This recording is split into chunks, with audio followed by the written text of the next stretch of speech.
তো এই বলদ হলো উগান্ডা থেকে আগত, না মানে বাপের জমি মনে করে গর্ত করে ঘর বানাইতেছে। এ তো দেখি একটা আস্ত ডাকাত।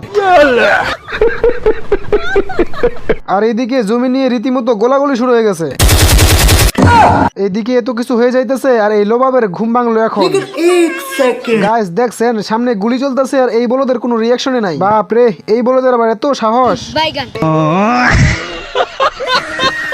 তো এই দুই বলদ এখানে টাকা ভাগ করতেছিল, তখনই এই চালাক খরগোশ এসে এই দুই বলদের টাকার ভাগ নিতেছে। তখনই কালা চশমা পরে একদম পুরো ভাব নিতেছে। আমার ভুল হয়েছে, ক্ষমা করে দেন। এই বলদ পিঙ্গুইং এর ঘর ভেঙে যখনই বোম হাতে নেয়,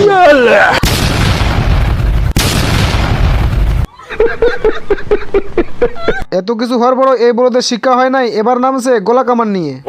তখনই একটা গোলা এসে এই বলদের কামানে আটকে যায়। এই বলদের যখনই খুলতে গেছে, बाहर निकाल, जल्दी बाहर आ। रुक, तेरे को बताते साले को बम से उड़ा दूंगा। আর এইটা হলো সেই নেবলের কানা, টার্গেট এক জায়গায় মারে আর এক জায়গায়। বলেন কি?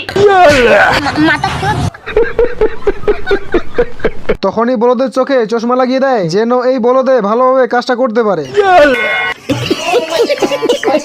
এই বলদকে দেখেন শুয়ের ভিতরে সুতা ঢুকিয়ে একেবারে মোয়া খুশি, না মানে এমনি কি বলদ বলি। এখন এই দিকে দেখেন এক বলদে জুতা পরিষ্কার করতেছে, এক বলদে এসে ময়লা করতেছে। এখন ওই বলদকে আসতে দেখে এই বলদে আগে জুতা ময়লা করে দেয় আর এই বলদে সুন্দর মতো গাড়ি গ্যারেজে ঢুকিয়ে দেয়।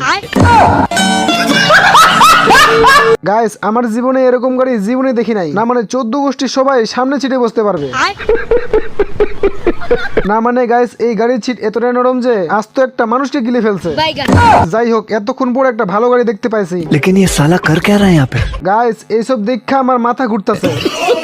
না মানে এটাই দেখার বাকি ছিল। দেখছেন গাড়ির পিছনে মাছের লেজ লাগিয়ে দিয়েছে। আপনারাই বলেন গাড়ি পাইলে আর কি লাগে, মানে ব্রেকে পা না লাগতেই। তো এই বলদে অনেকদিন যাবত ক্ষুধার্ত ছিল, এই জন্য কুত্তা চামড়ায় মশলা লাগিয়ে বার্গার বানিয়ে ফেলে। भाई आज ऑमलेट नहीं बनाऊंगा, तेल का ऑमलेट बनाऊंगा।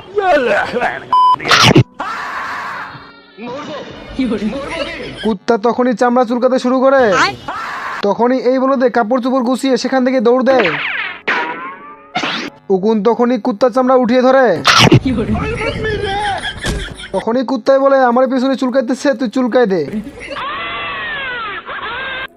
বাচ্চাটা তখনই পকেট থেকে উকুন মারা পাউডার বের করে এবং কুত্তার জায়গা মতো ঢেলে দেয়। কিন্তু এই সারার উকুন তো স্কেটিং করতেছিল।